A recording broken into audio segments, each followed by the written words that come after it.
spectators, excuse me.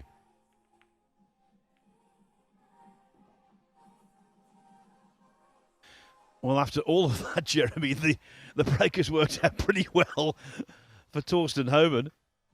Yeah, and these guys, you know, these are the best players in the world, so they're going to figure out a way to make balls.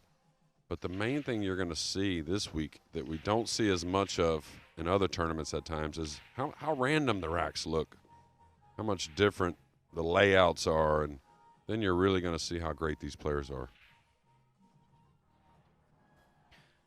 Now, don't forget, you can see all of the action on Table 1 on Matchroom.live and also on the Matchroom Facebook page. As for Table 2, well, that's available on the Matchroom Pool YouTube page.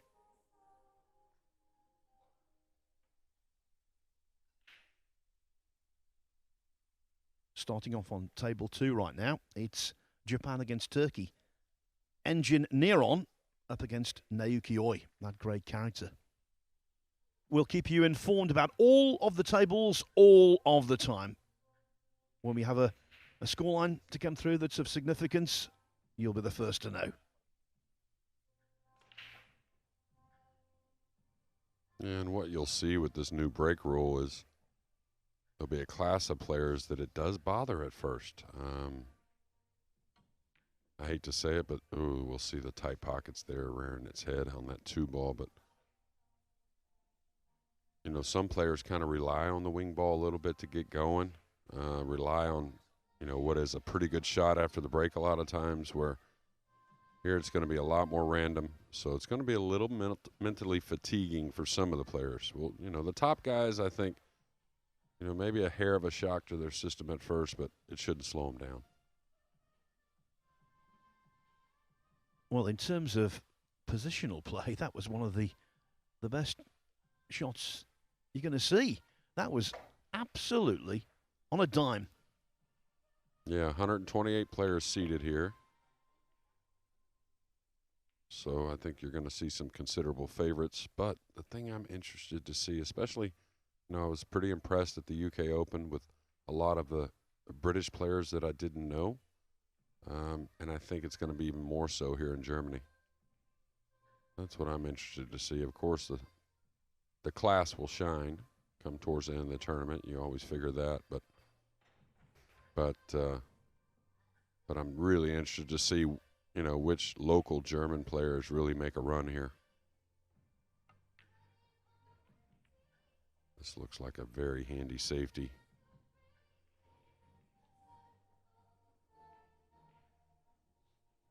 Both of these two are veterans.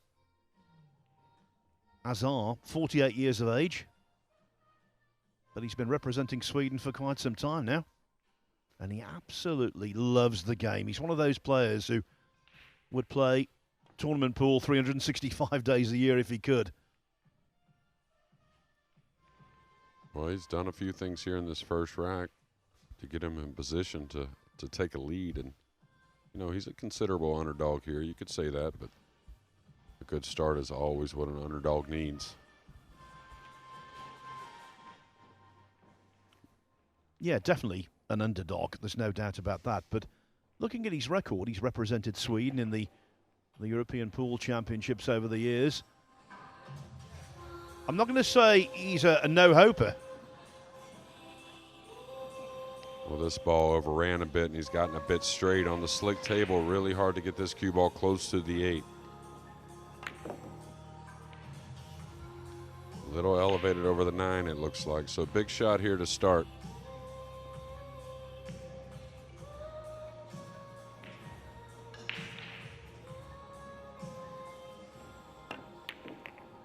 Well, that was a pretty nice stroke there.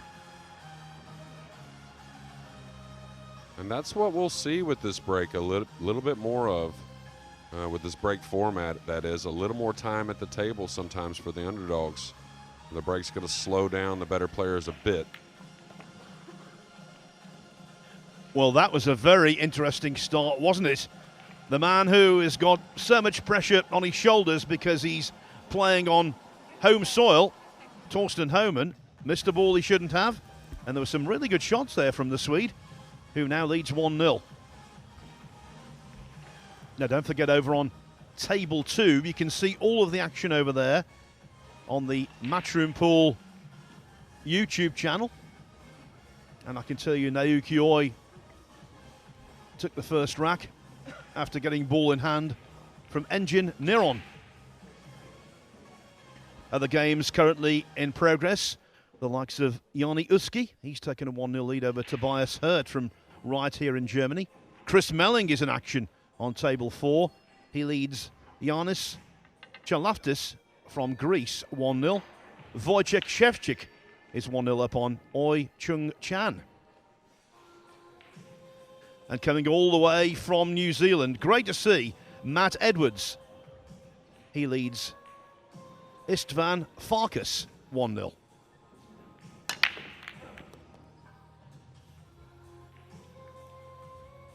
And this is another thing we'll see at times. The guys got to figure out the timing on this break, because you'll notice they'll be cutting the one a bit. So when the timing's off a little bit, we may see some clusters near the racking area.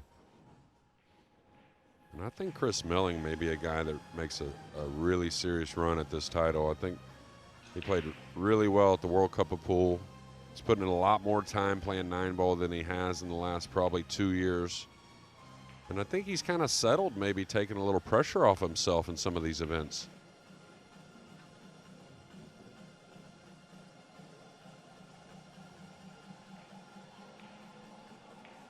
The official there removing that break template. Desislava Boshilova from Bulgaria. And news out of Bulgaria. Well, another wonderful success. We'll be talking about this as the day progresses, no doubt, in greater depth. But another wonderful success for Francisco Sanchez Ruiz last night, who won the Petrish Open, a Euro Tour event in Bulgaria, beating Eklund Kachi 9-6 in the final. So congratulations to FSR. Yeah, that's been a pretty common theme here, it seems like, the last 12 months for FSR. He's just been playing incredible, just kind of become probably a top 5 player in the world, and it's not like any question, it seems like. Always talked about his counterpart, David Alcadi, and he's always highly ranked as well, but it seems like Ruiz has gone to another level. And getting back to Thorsten Hohmann, as you know, the player here from Fulda, man, what a host he's been so far as well. All the players have said, oh, Thorsten's helped me with this, Thorsten's helped me with that. And just making sure all these great players are as comfortable and welcome as they can here in Germany. Interesting little shot here. I'm not sure where he's going with this one. Tough to thin this and get around the 7. Well, that may work.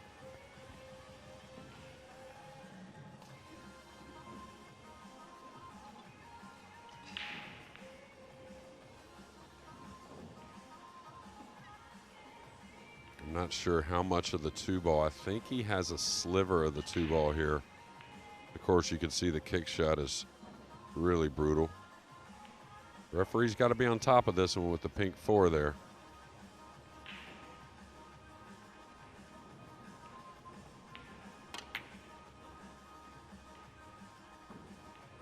Pretty smart shot there, trying to get some separation on the 2. Just keep it simple. When you know the 5 and the 8 are locked up like that, you don't want to go too overboard. Now we'll see if Senharip, he'll probably play into the 5-8 with the cue ball, sending the 2 back up table. Trying to do 2 things at once here, take care of a problem. Well, he just came behind it. I thought he may try to open those 2 balls just a little bit with the cue ball. Pretty smart shot overall, though. I can tell you, Naoki Oi is taking a 2-0 lead over on table 2. Engin Niron had a chance, missed the 6 ball down the rail, and Oi had no problem tidying up. Yeah, Naoki Oi, who has slowed down a little bit from the pace he was on for what seemed like 18 months. He just had top finish after top finish and Just shows you how tough this sport is, but you expect him to be back in that final 8 sometime soon, maybe even snap off his biggest title to date. A timely look at table 2 there, having seen the quality of that shot.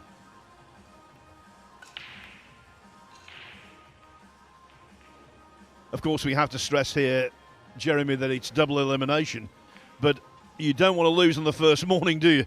That means a lot of work ahead. Yeah, we had that at the UK Open, that being Ruiz, who lost his first match and really made a comeback in a couple other matches to stay in the event, and then end up making, well, almost as deep a run as anyone.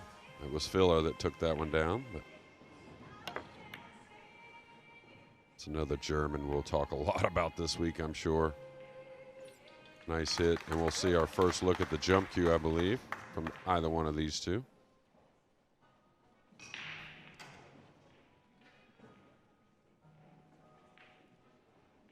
He'll be relieved to see where the cue ball finished up there. Jeremy, you've played at home in the great state of Texas on many occasions.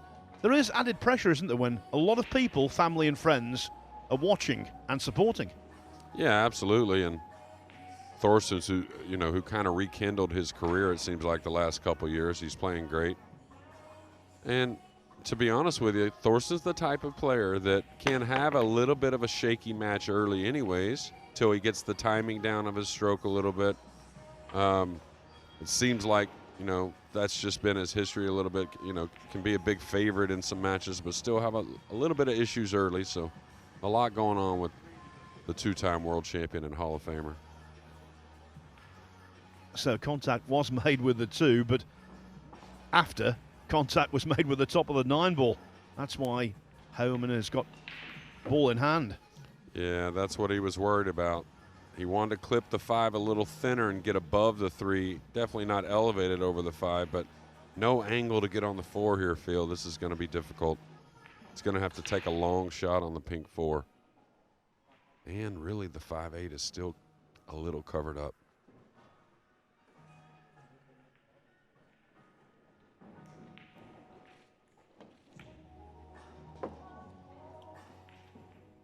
And the difference in this, or one of the big differences, we'll see many, I think, as the week goes in this break format.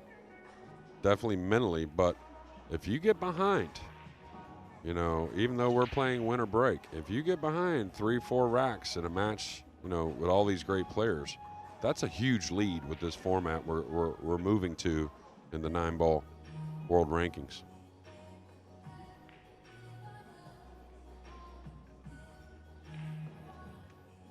Trying to decide how he wants to attack the cue ball.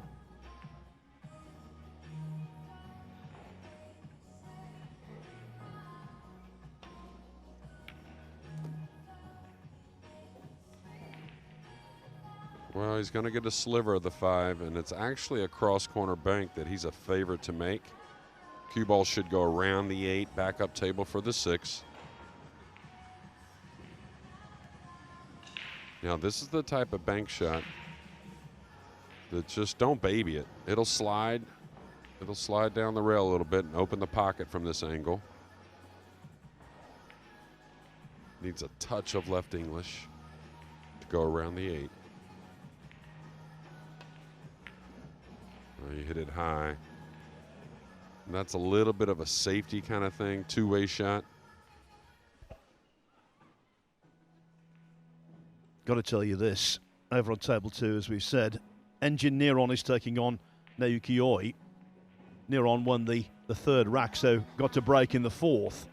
And the unpredictability of the break-off in these conditions, as Jeremy said, was highlighted. He potted 3 balls on the break, all into the same pocket, the left-hand middle. Yeah, and these guys, as much as they practice this break preparing for the tournament, it's still not like match play, right? You get in match play, you're going to have some variance. Your nerves are a little higher, so these guys are still trying to figure out, and they will as the event goes, what break works best for them. Okay, this is on the fence here. Do you go offensive? Do you stay defense? He could bank the 5 back down, but you're putting the 5 near the 9 ball, so that's a little dangerous. You could cut the 5. I think that's the shot he should go for. Just come right behind the 7-3 rails off the bottom rail, back up for the 6. Oh, he's overcut this. And that's a little bit of what I was talking about as far as Thorsten. He's a player that has a little bit of a quicker tempo. So early matches, he's still trying to find his swing a little bit, and not saying he's not prepared. It's just, nerves going. Huge situation for him here in Fulda.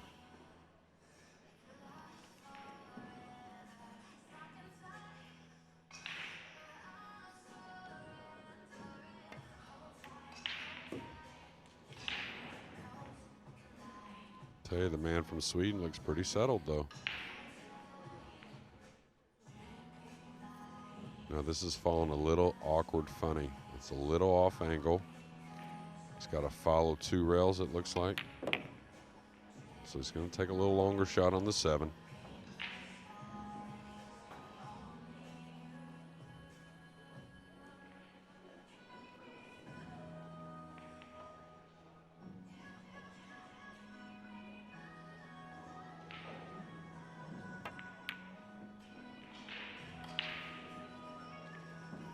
He wasn't sure, but having watched so much pool on these pockets, we were, Jeremy. Yeah, probably overhit it a touch. Oh, this is a little light. So Thorsten's going to have to make a nice thin shot here on the 8. And the 9's a little bit over, so speed control on the cue ball, pretty important. You can see that hit inside the pocket. But again, Matchroom doing the right thing, making the game a little tougher. Nice shot there.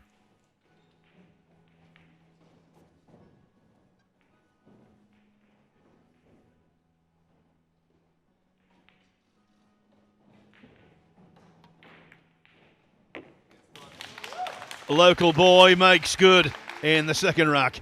Hohmann equalises. Some quicker matches going on. Nikos Economopoulos from Greece, former Mosconi Cup player, already leads Tomasz Jedlecki from Poland 4-0. Darren Appleton, good to see Darren back in Matchroom events. He's taking on David Sobiek from Poland. Appleton has just taken a 3-0 lead. What about the shouter, Elliot Sanderson? He's 2-1 up on his fellow Brit, Graham Hamilton. Dimitri Jungo, who's had a resurgence this year from Switzerland, he's 2-0 up on Pius Bayer from right here in Germany. And Robbie Capito from Hong Kong leads Bora Anar by 3 racks to 0. Matthias Snigotsky 4-0 up on Brian Nielsen from Denmark.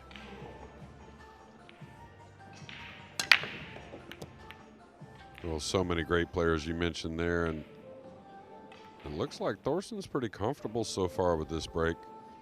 New break format. He's made the 1 in the side, which will be a common theme this week with the players. And one player I'm really interested in, Phil, is Nico. Excuse me, but Nico, I'm very interested in him. He's gotten some experience or some time, in some big moments with the World Cup, some other big events. He's such a talent. I can't wait to see him really get back into the winner's circle, and I think it'll happen. Nikos Economopoulos. I know his last name. I just couldn't pull the trigger right then. I had a nightmare when he first came on the scene, so I just basically got in my car, as I always do, and just repeated to myself 100 times, yeah. And then, of course, it gets in your mind and you're okay. Yeah. Well, it's funny because it's a guy I know pretty well, actually, just because I watched him so much, I wouldn't say we're best pals or anything like that. We haven't spent a whole lot of time together, but just really like watching him play.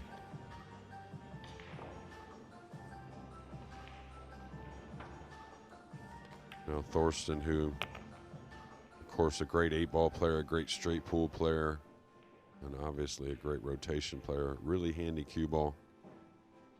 Makes a lot of great decisions. And again, when he gets settled in with the stroke, he's going to be a tough player to beat.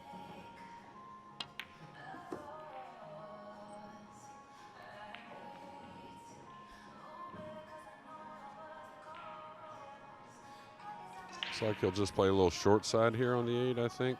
No reason to really move the cue ball much.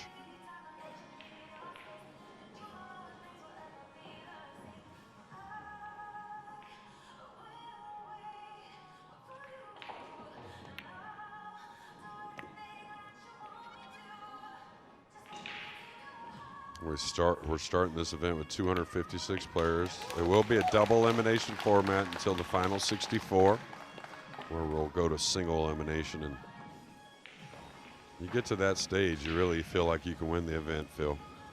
Absolutely. Thorsten Hohmann, what a story. Born and raised here in Fulda, Germany. At a very young age, he was interested in sports, started playing football, table tennis, badminton, but it was pool that really grabbed his attention. At the age of 9, his father took him to a local pool hall. On his 10th birthday, Thorsten received a miniature pool table, and the rest really is history. Yeah, well, just a class act in our game, and just really a great human, really. Break and run there in game number 3 to take a 2-1 lead.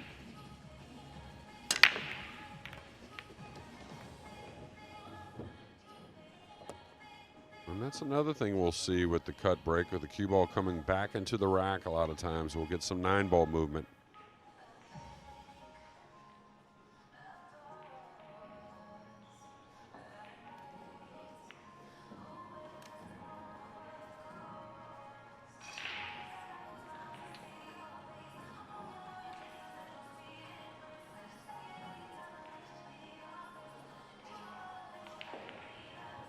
Well, this is the difference when you're a little bit of a favorite in the match versus later in the event, a situation like this. Just playing one, later in the event against one of the top guys, he may not roll out at all here. He may play behind the 1 trying to make the 3 with the cue ball. So he knows against certain players that rolling out in this situation, you're going to take quite a bit the worst of it. Been pretty impressed with the man playing Oi so far. Been pretty calm over there, even though he's trailing 3-1.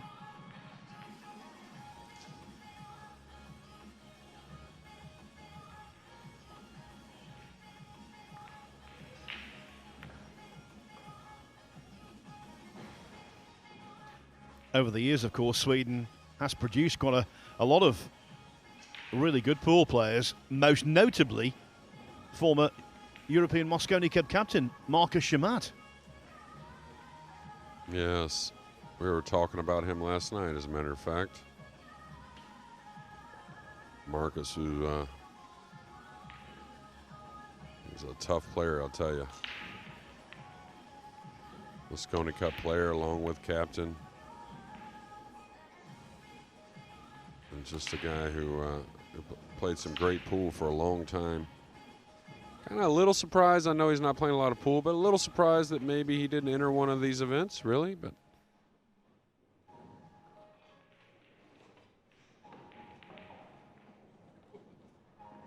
okay, depending on how comfortable the man at the table is, he can play the 1.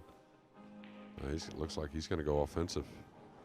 Thought he'd play a safety here, but yeah, that's I think the best shot. Maybe didn't get the result he wanted. He's going to give a little look at the 1. Now Thorsten's some 9 feet away almost. He's got to probably just let the cue ball maybe run into the 2 off of 1 cushion. I doubt he wants to roll this softly from that far away. Got a decently big pocket with the 3 there.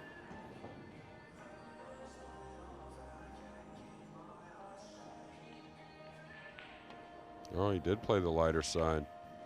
Nice shot. That's a sign of a very comfortable player here early. Yeah, I think the break and run out has got that cue arm lubricated, so watch out from here on in.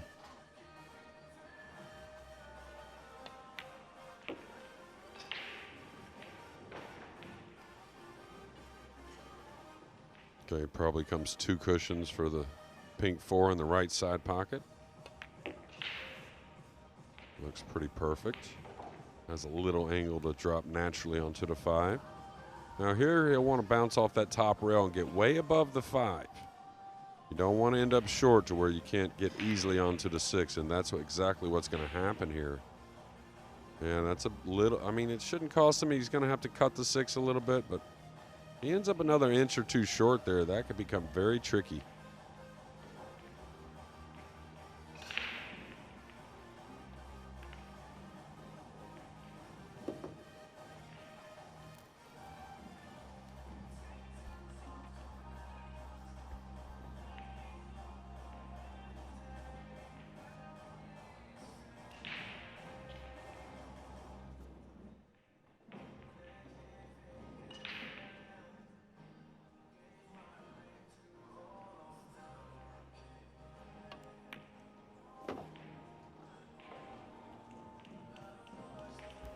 Just a little jerky, that one, but the end result cannot be criticised in any way.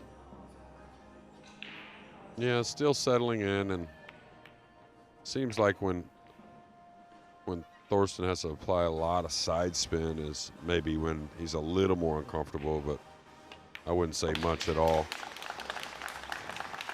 One of the giants of European pool has taken a 3-1 lead. Now, Jeremy Jones is a very good judge of players when they are coming into form, when they might be one to monitor.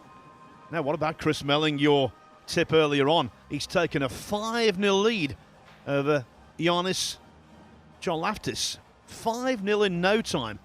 Darren Appleton, 5-0 up on David Sobiak.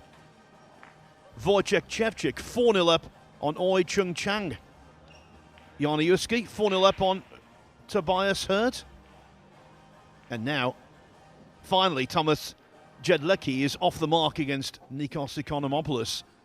Nevertheless, the Greek is 5-1 up there. I can tell you Naoki Oi 4-1 up on table 2 against Engin Niron. And just to repeat, and I'm sorry about repetition, but I think it's worth telling you, just to repeat, all of the table 2 action is available on the Matchroom Pool YouTube channel.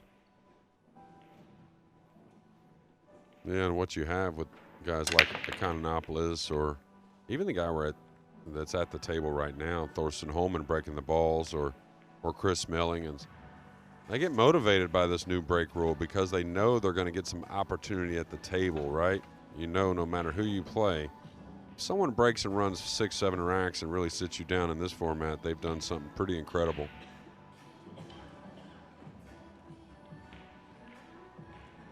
And I think Chris, I think what I see about Chris is, he's always played, in my opinion, with a hair of a chip on his shoulder. And I think that's lightened up a bit. I think it's going to really do well for him here this week.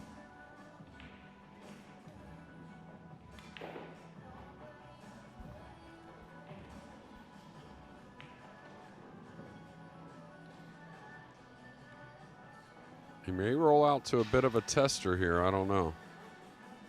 May roll out. Looks like he's looking at the kick shot. Maybe to roll out behind the 7. Even some type of kick shot on the 1.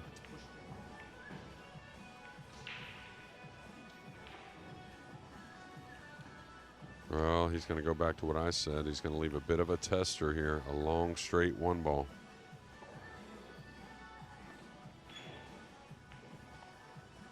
Yeah, and Azar really can't pass this opportunity. He's got to try and take this 1 ball on. Does have a lot of reward if he can make it.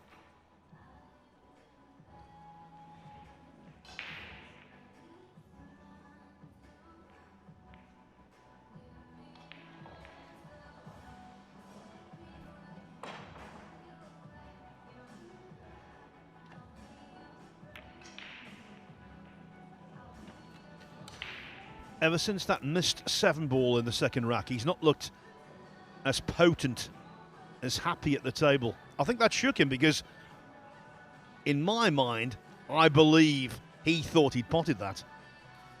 That's the thing, when you're not used to these tighter pockets, they can really grab you, and all of a sudden, your self-belief is eroded. Yeah, and just as experienced a player as Azar is, he still knows that he needs to take advantage, of every opportunity that he makes for himself or that comes his way. He made a really nice out in that rack as well to miss that 7. Now Thorsten's in a funny position here. He won't play the 3-4 combo. That's just a little bit too difficult. And the safety doesn't look super easy either. The 7's there keeping it hard to run the cue ball. Can't quite just push the 3 past the 4. I wonder if, I don't know what he's doing here. Maybe coming down behind the 8, maybe. Oh no, he's just going to play it simple. Smart shot. Well, he's giving up a bank here, Phil, so.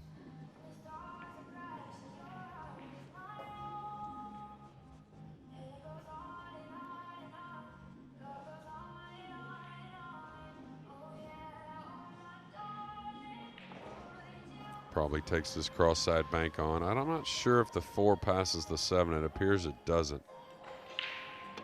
So I don't know if he can. Yeah, that's a nice shot, letting the stroke out.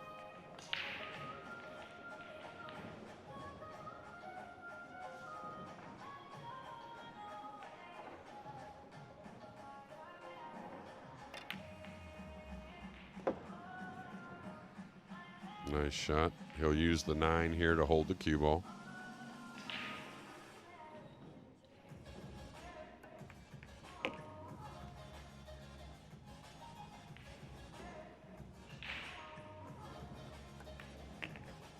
Sometimes when you get a little-known player against a colossus of a player, which Hohmann is, especially in front of the TV cameras, they can look completely out of place and totally overawed. That's not the case with Senharip Azar so far, Jeremy.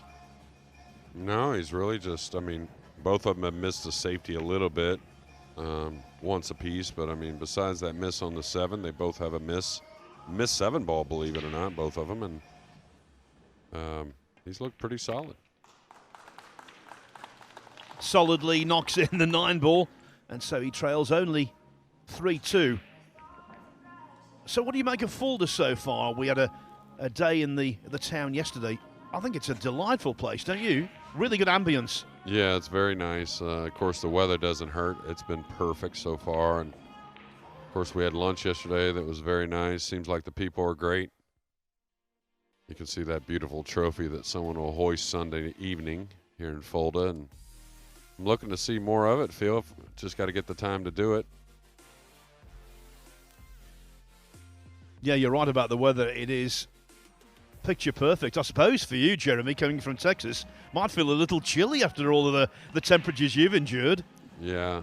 Texas has been crazy, not much rain. Of course, that's the entire country, it seems like, back home. But I know Great Britain had the hottest day on record just weeks ago, and more of it coming, I think, as well.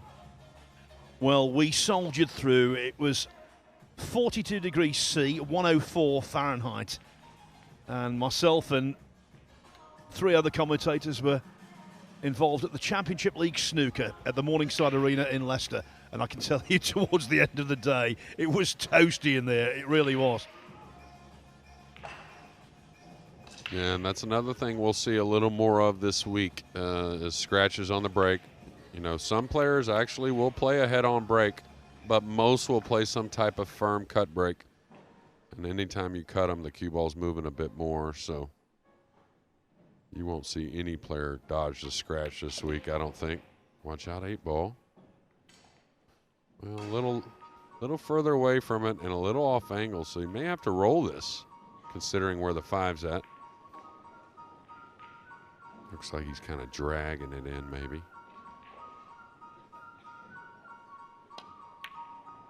Oh, he shot with a lot more speed. And this is what I would have been afraid of with that much speed on the cue ball, getting so thin on the 5 with the 6 backup table.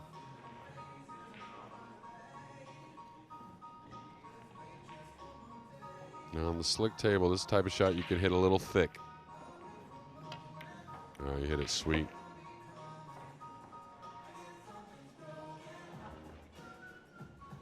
Thorsten kind of picked up the pace here in this rack, playing a little faster.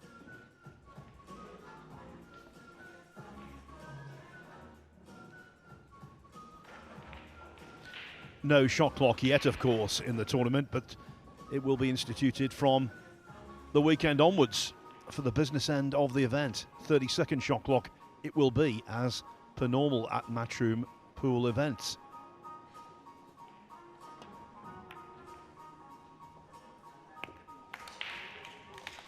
Thorsten, nice shot there on the 6.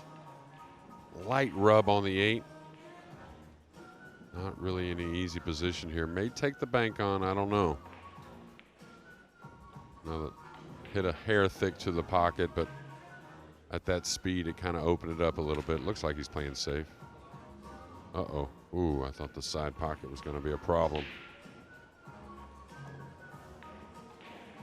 He's actually left a potential potting guide here, past the 9 onto the 8. It's a tough shot, but it's certainly makeable. Yeah, and Azar was initially looking at, hey, can I bank the 8 freely, trying to make it in the corner and hold the cue ball behind the 9 for shape and safe, just in case I miss. I think that's where he's going. So it should just be kind of a stop your ball shot on the 8, trying to long rail bank it.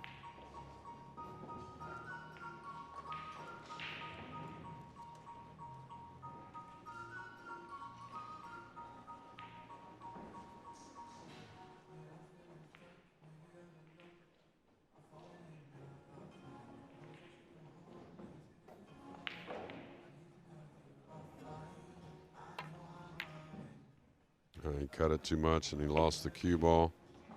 And that's the second time he kind of let up on the stroke a little bit. And it doesn't cost you a lot of times when you're close to your work, but when you're far away from it and you let up, usually nothing comes out what you imagined. Well, it's a gift for Hohmann. Just when it looked as though it might be level board, Hohmann has a modicum of breathing space. He now leads 4-2. Broke through, it doesn't seem this long ago, but it was 19 years ago he won the World 9-Ball Championship. He defeated previous champion Earl Strickland in the semi-finals, and then overcame Alex Pagulayan 17-10 in the final. And by winning that event, capturing that title, he became the third German to become world champion after Oliver Ortmann in 1995 and Ralph Souquet in 96. Of course, Joshua Filler is now The 4th. German pool has been so strong for so many years. Yeah, we talked about it on the train ride yesterday. There were quite a few players just having to be on the same ride from Frankfurt. And, you know, Thomas Ingert was a great player that really, if he had played a little more international events, probably gets some of those big wins that his fellow Germans have taken down throughout the years. And Oliver Ortmann, what a pleasure to always watch Oliver play. Super exciting. And of course, Ralph Souquet, that name speaks for itself. Yeah, I was watching Ralph practicing this morning. He's here. Don't discount him.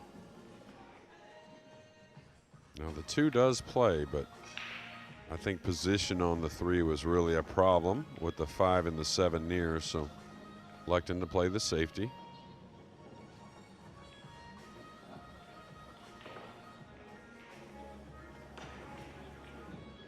Yeah, I don't know if I would kick at the jacked up over the 5. I mean, I like that way to kick, but since I'm elevated over the 5, I think I kick between the 3-4 to the top rail.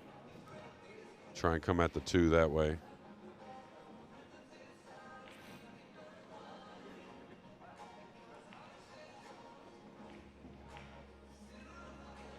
We have 22 tables. 22 more tables, excuse me, besides the main tables you're viewing here at the bottom of your screen. Lots going on here at the 10 a.m. round and throughout the day here on day 1.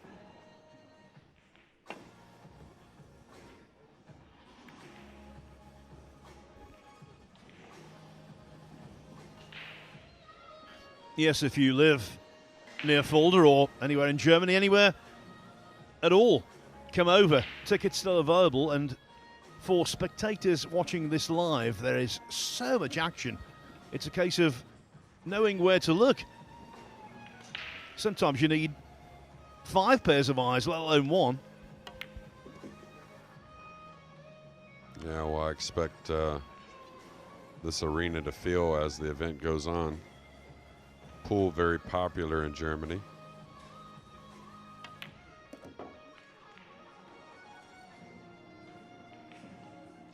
By the way, if you do hear a rather loud shout, now I'm not saying he's guaranteed to do it, but if Elliot Sanderson defeats Graham Hamilton, he does have a habit of shouting in the moment of victory, and Sanderson is on the hill at 8-2. At first, I thought you were talking about Filler, because Filler has his own celebrations as well, but I didn't think he was in the 10 a.m. round. Okay, huge game here to get a 3-game lead. I mean, that's just going to make you pretty comfortable again with this new break format. 3-game lead, I believe, looks a lot like a 5 or 6-game lead in the old format.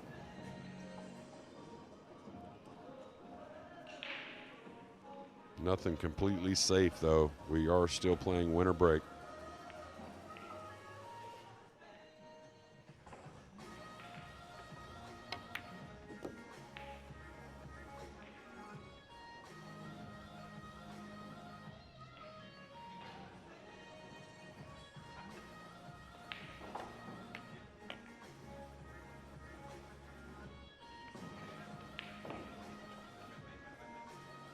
Interested to see if he runs the cue ball above the 9 here or if he just stays underneath. He's got options.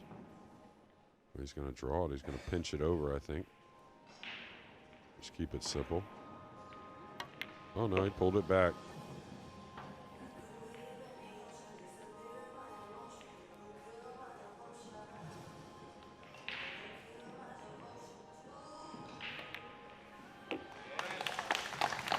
Warmly received, the 9-ball going in.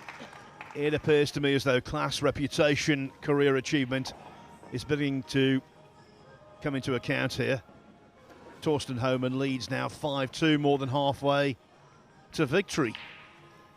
So as Jeremy said in the previous rack, we have 24 tables in operation right now. And these are some of the latest scores. Jan Iski, Chris Melling, Wojciech Szewczyk, all in total command.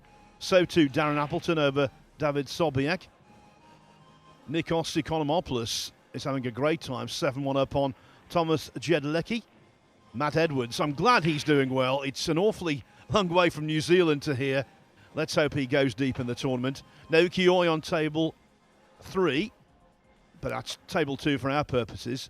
He's 5-2 up as well and also gaining command. Yeah, we talk about that with Matt Edwards and the guys that come from that part of the world. Just, man, how mentally tough do you have to be knowing every time you go to a major event, it's going to be 2 days of travel most likely, and awful kiss on the cue ball. Now Azar with a prime opportunity to get back in this match. I'll tell you a score we didn't talk about there, Phil, that surprised me. Now it's early. But Hahn, who played so well at the World Cup of Pool, trails 3-1 here in his first match. Yeah, Tolian Han, who partnered his Singaporean pupil, Aloysius Yap, to the final of the World Cup. Yeah, he's in early trouble. I can give you the first result of the tournament.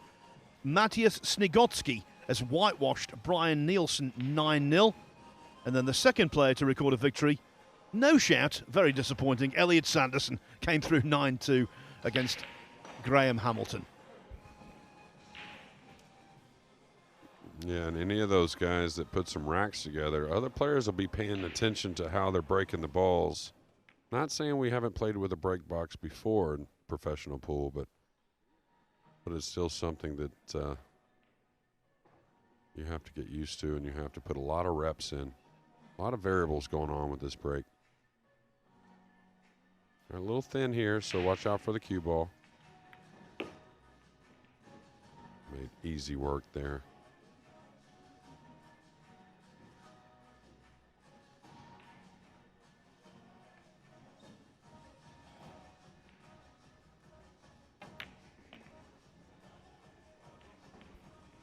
Not one of those players, Jeremy, who gets down low over the cue at all. He's very high.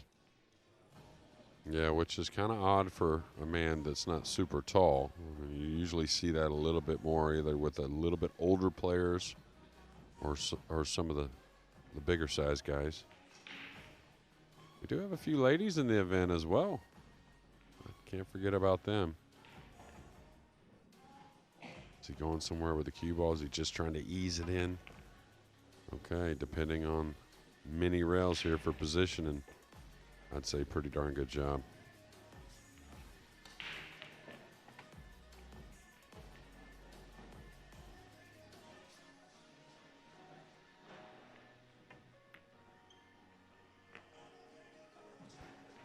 That was the pocket that cost him in the second rack, but no issues here. Well done, Senharip Azar. He's not going away. Thorsten Hohmann's lead is reduced to 5-3.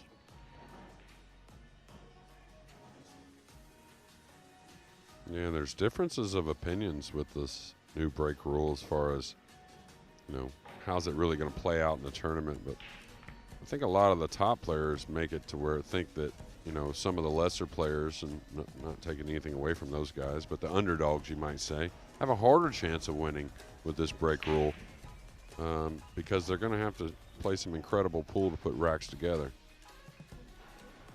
And then some think that, well, the underdogs have a little more chance because they'll have a little more time at the table. You would think anyways. And in this situation, debate always healthy. Oh, absolutely. I think that's why the game's progressing, you know, with Matchroom at the helm is it's not just a set in stone thing. It's a lot of conversations, a lot of input, a lot of matches to look at. And a dry break at the worst time, it looks like, and a shot on the one for Thorsten Hohmann.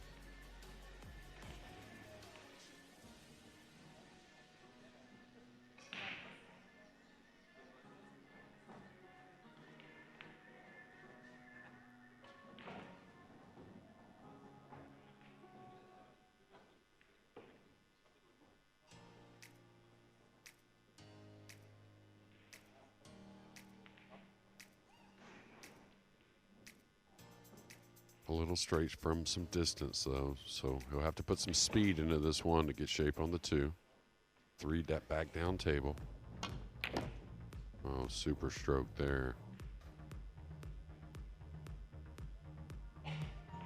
Now he'll just use a lot of inside English, that would be left English here, to try and slide the cue ball by the 7 for some type of cut shot on the 3. And he bumped the 7 a hair.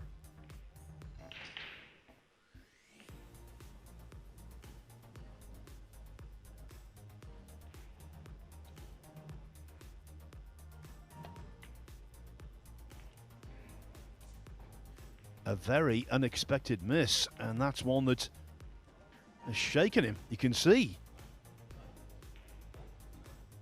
Well, you had mentioned it earlier, a little movement on a shot and a little bit there on the 3 ball, but a lot of times in the defense of those guys, that movement happens because they're not too in love with the way they struck the cue ball, so they kind of know that it's not exactly right, and just creates a little doubt, which makes the body move in the head and whatnot. Long way from resolution here. Not so Nikos Economopoulos, who's defeated Thomas Jedlicki 9-1.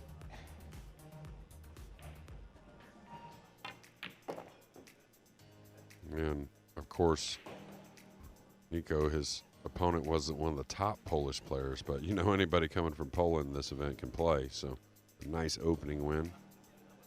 I think we'll see Nikos back today, I believe. Some of the matches, some of the guys will play 2 winner side today. Some will have to move on to tomorrow.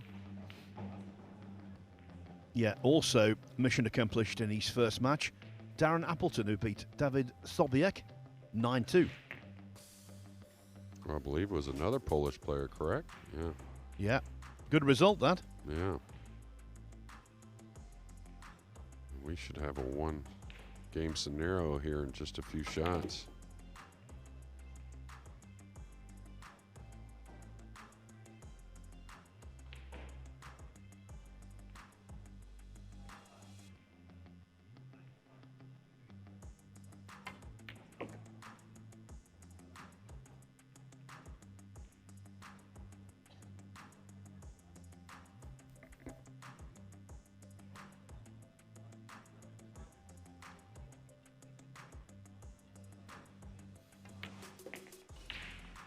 How about this for an opener, folks? The Swede is proving stubborn. Senharip Azar now only one adrift. Thorsten Hohmann with so much support and so much riding on this tournament because he's on home soil, is feeling the pressure. And the loss of that rack, Jeremy, was entirely his own fault. The missed 3 ball when no one expected him to miss the pot. Yeah, he made a beautiful shot on the 1. Really nice shot on the 2. Got him in a great position for the 3 and to get back to that 3-game lead, and just an unforced error that, like you said, didn't expect.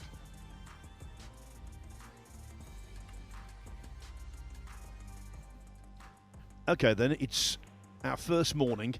So let me ask you, you've talked about Chris Melling being a potential winner. Give us your tip for the title. Oh my goodness. Well, as soon as he makes it into Germany, I kind of always like SVB. He's had some flight issues, so still en route. Talked about it to a few guys, and actually to him yesterday, that I expect Skyler with this last quarter of the year to make some big noise. You can't ignore Ruiz, of course. I'm trying to think of a player that this break rule may kind of rejuvenate them a little bit, at least mentally, if anything else. And I think maybe Aloysius Yap. We'll watch out for Yap. Well, I'm going for this particular player for 2 reasons. One, he's a terrific potter. And also, I think, law of averages, he's due. Jason Shaw. Well, especially because we haven't seen him run very deep in a few of these events. Expect him to be one of the guys to win it, and he looks great. Got some family with him, and he's got to like the way he's playing. I think he'll be okay, and Jason's going to be a tough guy to beat. Well, looky here. We'll be tied up here in just a moment.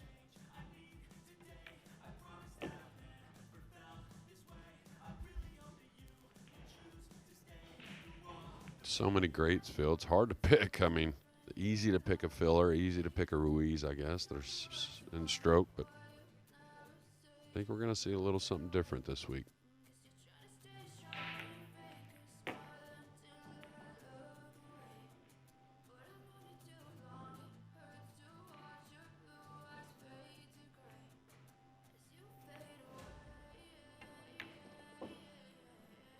Well, at the UK Open on the first couple of days on the main match table, we did see a lot of runaways, didn't we? This is most certainly not a runaway. It's the polar opposite.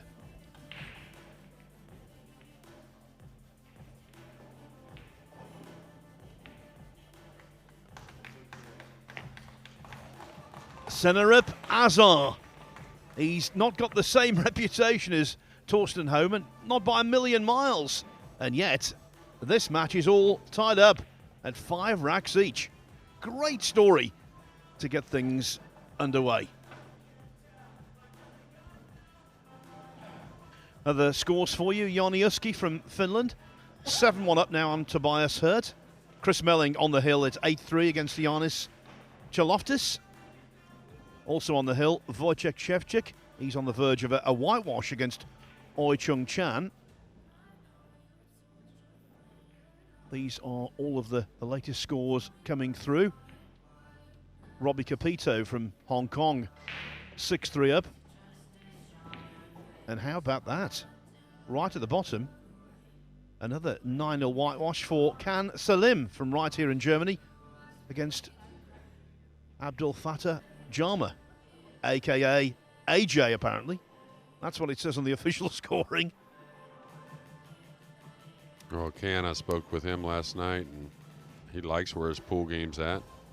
He's had some success here the last few months with some nice finishes.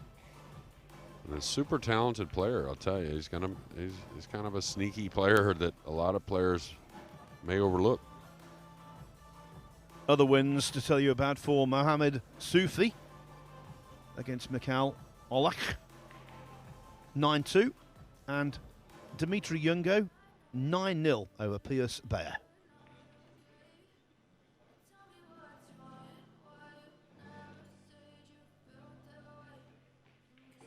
over on table 2, by the way, which is watchable on the Matchroom Pool YouTube channel. Naoki Oi is on the hill against Engine Neron. 8-2 the scoreline there. So I think generally making things worse for Thorsten Hohmann is that he's the only big name at the moment who is finding difficulty in overcoming an opponent. Yeah, and that's pretty uncommon, actually. Usually there's a few matches that are going to run pretty close, if not some upsets. We'll see several. You know, the first few rounds here will be the first round of the event. I'll tell you, he's got a thin shot on the 1, but pretty nice shot on the 1 with the 2 near. Did grab a 1-0 lead to start this match and trying to grab another lead midway through.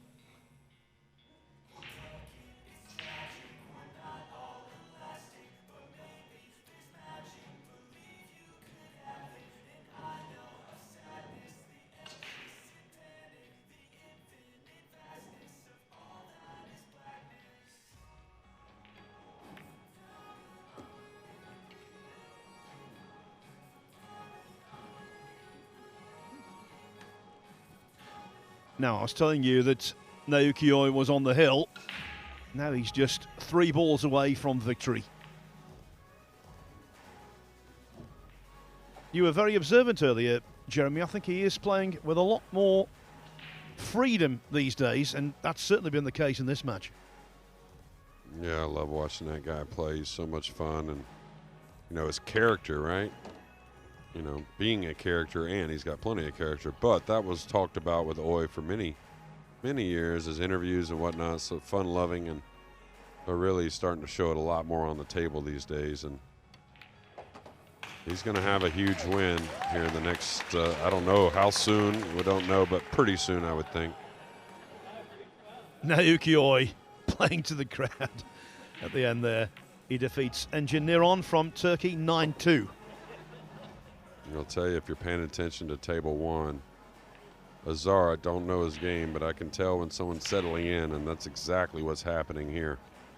Super nice shot on the 2, floating it by the 8 all the way down table. And like you said, he's played a ton of events, so he has that element of getting comfortable into a position, you know, where he feels good, right? Been there before. Maybe not something like this exactly, but I'm sure he's played Thorsten a bunch of times anyways.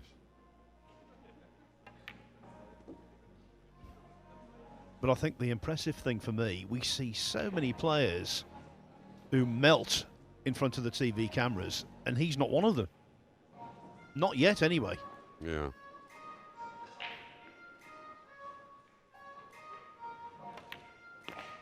Well, really kind of the out of the match he's doing right here, I think. Opening shot on the 1 was super nice. Got in a funny position on the 2.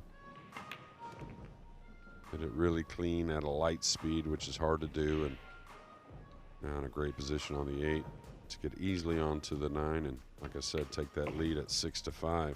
Now the pressure is really starting to mount for Thorsten, I think.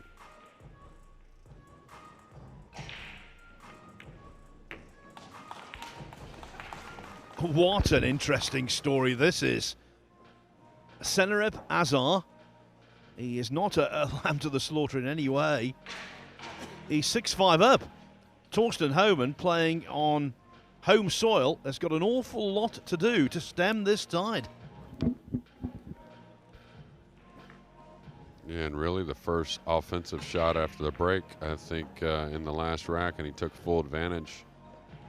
We'll see what happens on the break-off in game number 12. But, yeah, I'm interested to see what, when Thorsten gets back to the table, and I'm sure he will, what type of opportunity he has, and then, you know, kind of how he goes from there.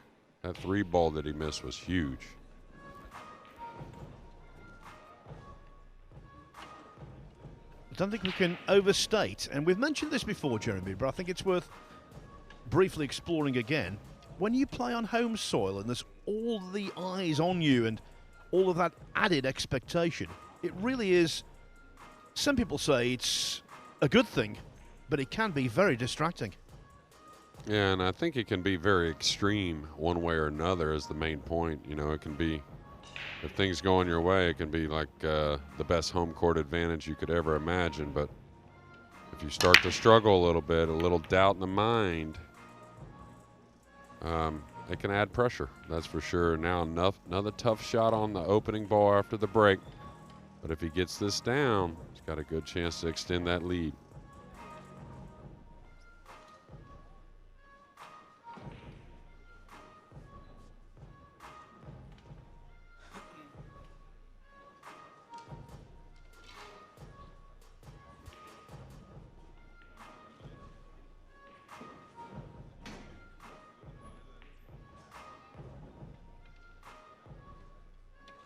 Okay, elevating the cue here, trying to hold the cue ball for the 3.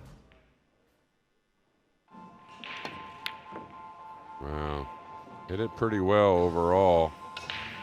Don't know if he's giving up a shot or not. The pink 4 may just have a small eclipse on the cue ball getting at the 2. Hit a lot of the pocket here. Now maybe overhit it a little bit. That could have been the thing. Thorsten going to the jump cue maybe. Maybe a swerve shot. Maybe he has a clean look at the 2, but I kind of felt like the 4 had him a little snookered.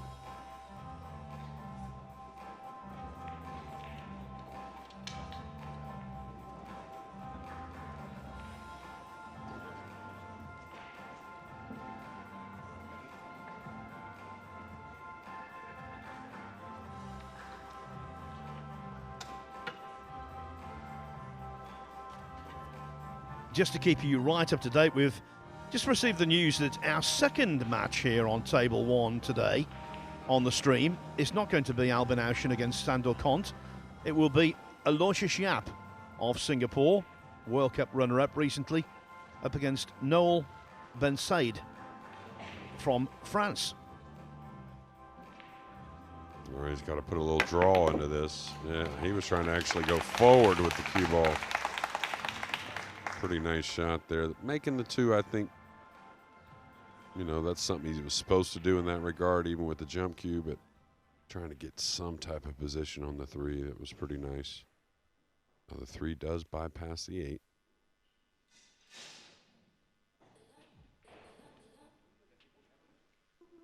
Hard shot, though, because it's not easy to draw the ball without a little fear of the side pocket.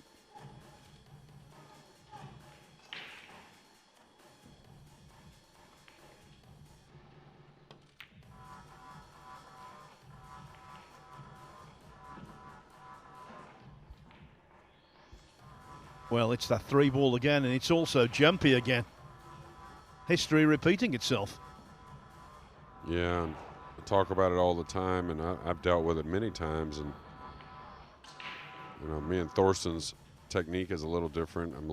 The tempo's a little different. But when nerves are high, it's hard to slow the stroke down. And if you already have a little bit of a quick tempo, it can be tough. Little straightish here, so he's got to use a little speed to move the cue ball over for the 4. I don't know if he'll draw it or try to just stun over between the 5-9, play the 4 maybe in the right middle side pocket. Oh, nice. He's pretty comfortable, I'll tell you. Azar looks pretty good.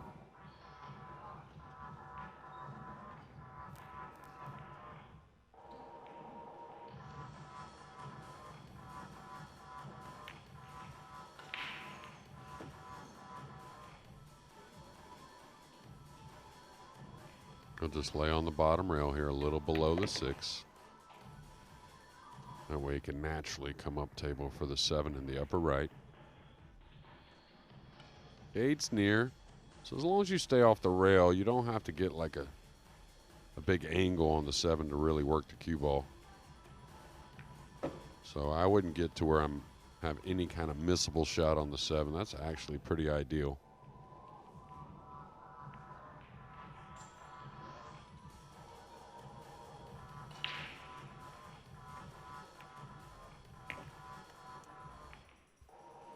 The realization must have dawned with Azar that he's got a really wonderful chance to win this match.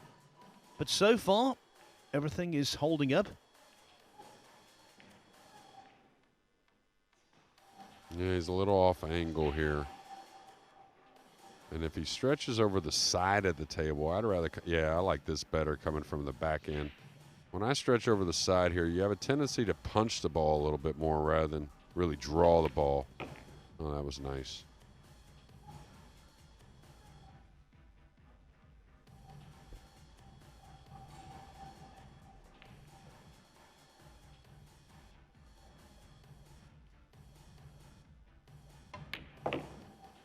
Azar, 7-5, 2 racks away from a giant killing act in our very first match on the featured table here at the European Open, the inaugural European Open, taking place at the Esperanto Conference Centre in Fulda in Germany. Look at that confirmation of a real shock in the offing.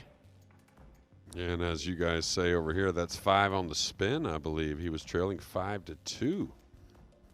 Earned that 8th rack, but that big miss in the 9th rack on the 3 ball from Thorsten really kind of changed things. Yeah, 5 in a row, 5 on the spin, 5 on the bounce. Oh, I like that one, bounce, yeah.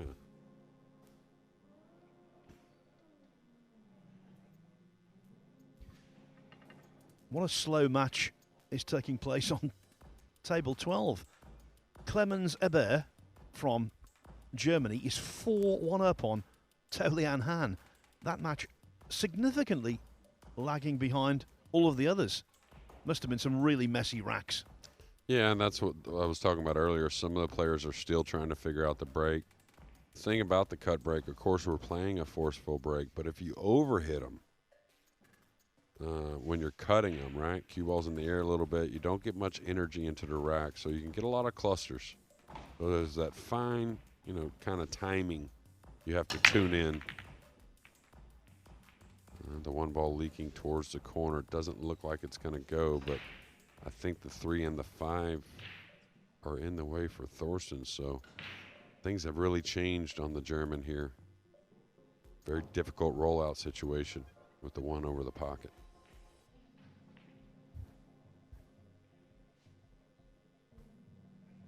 Yeah. I guess Thorsten feels like he can get at this one, maybe to the right side rail, playing a rail first shot. Probably going to have to let the cue ball run a lot. Maybe comes around for a 2-4 combination in the left side. It kind of looks like what the cue ball naturally wants to do, excuse me.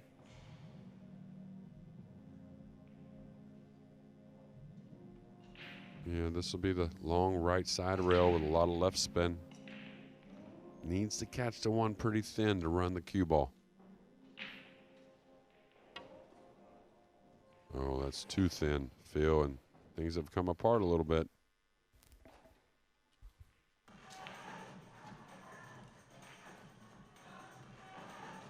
At this stage of these big open pool events we've been seeing, the UK Open, the US Open last year, now here at the European Open, shocks have been in very short supply, thin on the ground. This could be an almighty upset. Yeah, and he's really got just the way he's played, he's got 1 shot here to make. I mean, of course, he's got to clear the table, but he's really settled in. If he gets on this 2 ball, which I think he should run the cue ball around to the backside of the 2 again and play that 2-4 combo. And the reason being is if you get a little, off angle on the 2, the 4 over the pocket makes the shot so much easier. But again, if he gets up 8-5, that's a big lead with our new break format we're using here at the European and Open.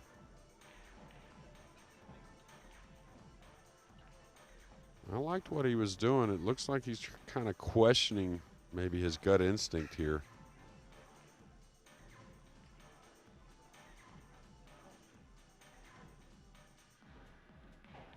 I like this path here, coming with low left English. Come 2 rails and then between the 3-5 to the right long rail.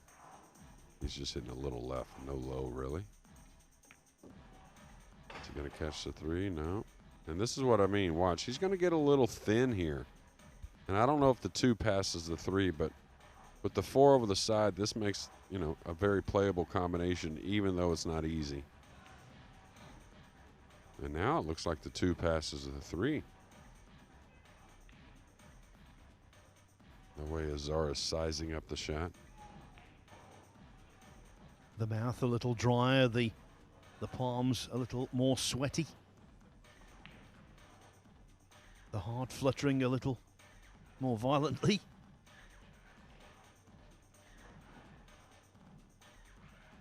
And the hesitation increasing.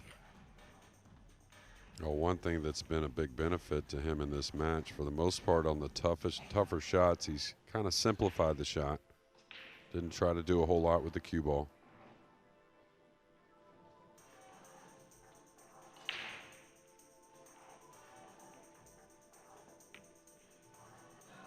Looks good. Just got to pay attention here on the combo, making sure the 3 rests over the side pocket. If you hit the 4 a little to one side or the other, the 3 could end up on the rail. Easy shot, but something you have to pay attention to.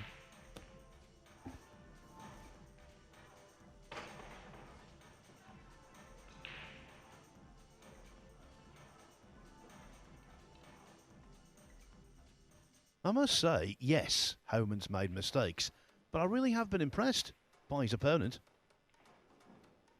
Yeah, I couldn't agree more, Phil. And he, you know, like all of us, you know, you want to improve as the match goes, which he's done that. Of course, you want to improve as the tournament goes, and we'll see how that unfolds for both these players. But he's definitely, you know, had a few mistakes early, but steadied the ship and has made some big shots. And you just don't feel like there's going to be the big mistake on something simple from Azar at this moment anyways.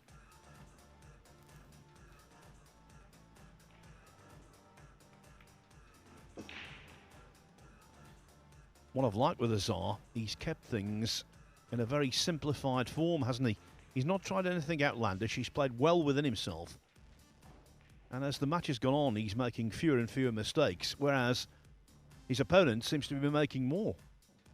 Yeah, and I think that's where that pressure part, the mental side of things, of course, Thorsten's prepared for this event. It's nothing physical going on, but one thing I like from Azar is a player like him in this kind of situation sometimes will almost take too much time on every shot. And he's gone on with it. Now, he took a little time on that one ball trying to figure out what he wanted to do. But overall, if his mind was set, he went ahead and shot. And I like the looks of that. And you got to look at the looks of this 8-5 if you're an Azar fan. How about this? Senharip Azar is on the hill. Thorsten Hohmann is in a world of hurt. When he was 5-2 ahead, who could have possibly foreseen this? Amazing, really. Amazing the turnaround and just how amazing the effects pressure can have. There it is, confirmation. Azar, 1 rack away from what would be, I'm not going to say his biggest ever victory because that's, of course, personal choice for him. But in terms of international streaming exposure, definitely the biggest win of his career. Yeah, I agree. And without knowing a ton about his career, that's for sure. But big moment here, rack number 14. His last time to break in this match. Always want to give the best effort when that's the situation. And I think there's a lot of players watching the end of this match, and there's many reasons why. Thorsten, again, has been such a great host so far. He's very well liked throughout the pool world, and the players love the guy. And nothing against Azar, but I bet there's just a lot of players pulling for Thorsten to make this little comeback right here just because we're right here in Fulda. He's such a great guy.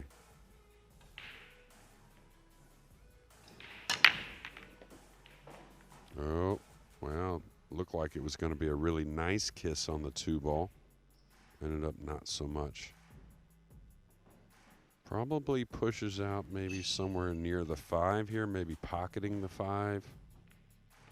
This is where you want to roll out fairly tough if you're Azar. You want to make Thorsten have to make a good shot if he's going to take on the rollout.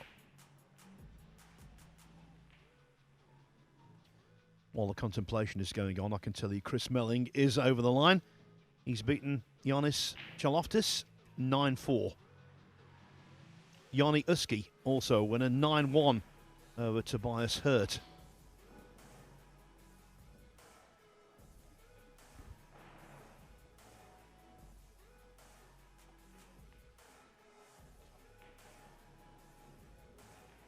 Proper push out there.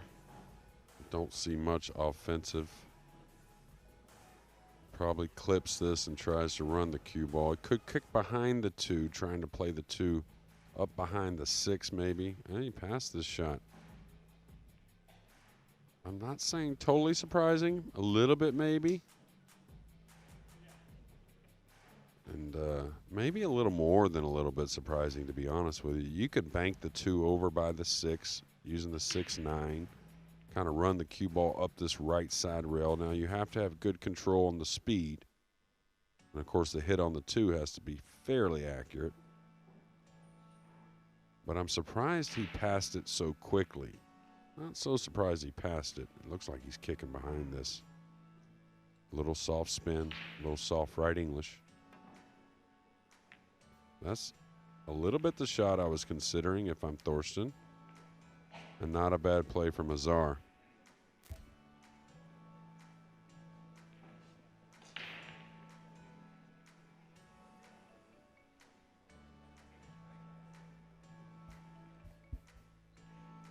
And this is treacherous right here. I mean, this isn't laying natural to get position on the 3 anywhere, really. The 3 doesn't pass the 5 in the upper right. It's a ton of angle on the 2, so if he goes offensive, the cue ball will be moving. And I don't really see a comfortable safety. And I don't think at the moment Hohmann's comfortable with anything. Who would be in this situation? Yeah, and I think you're exactly right. And I think the rollout, really the decision to pass it so quickly, definitely tells me he's not so comfortable, and I understand it. See in the background there, Nick DeLeon of America. He'll play at the 11:30 round.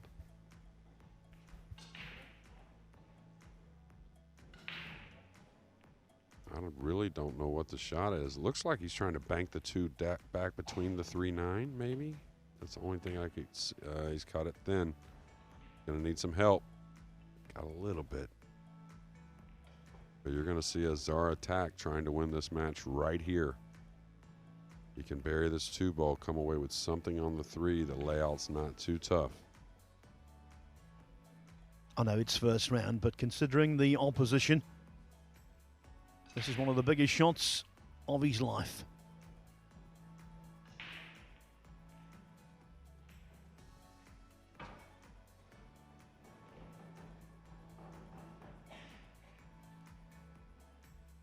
I think just a little low left English. Take your chances here, drawing across and back over. You might catch a piece of the 4. Not terrible, but I think he should attack here. Really got the arm moving there. And he's hit most of these types of shots. Not light, but fairly light, I would say. It looks like he was hitting top English. Top English, to me, doesn't agree with this shot. I think he has to hit down on the cue ball. Here, a 30-second shot clock might actually do him a favour, because the more he thinks about this, the more opportunity for negativity. Yeah, and pool is really a sport. Go with your gut. And he's hitting a high ball. I think makes the shot tougher, and I'm not sure it really gets you positioned. What a shot.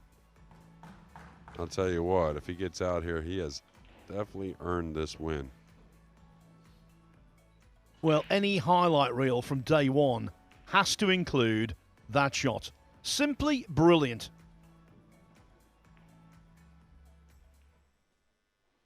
Yeah, and I'm not sure really how he can make a mistake from here. 5's over the pocket, the 4's in front of him, the 6 goes in the side easily, the 8's not far. So, as we had at the UK Open with Ruiz, we're going to have probably a big name and a hometown favorite, 2-time world champion, go the 1-loss side. Yes, last year, Thorsten Hohmann was voted into the Billiards Congress of America, the BCA Hall of Fame. That's the career he's had. Colossal. And yet, right now, he's on the verge of a defeat no one saw coming. Certainly not me. Well, he's gotten perfect here. Just a hint of an angle on the 6, which will lead him to an easy shot on the 8. And I'll tell you, I've been to many of them Hall of Fame banquets or dinners, inductions. I'll tell you, I don't know if I was more impressed with any of them than Thorsten Hohmann's last year. Really great. It was a great evening. Hohmann looks like playing Mohamed Daidat from South Africa in the one-loss round. Daidat's been beaten by Abdullah Alenzi, 9-4. And now here,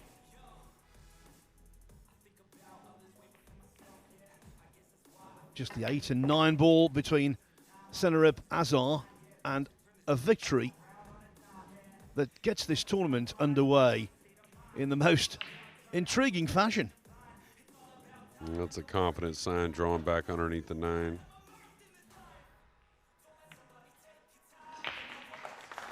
Azar! Azar indeed! He's proved a hazard, not an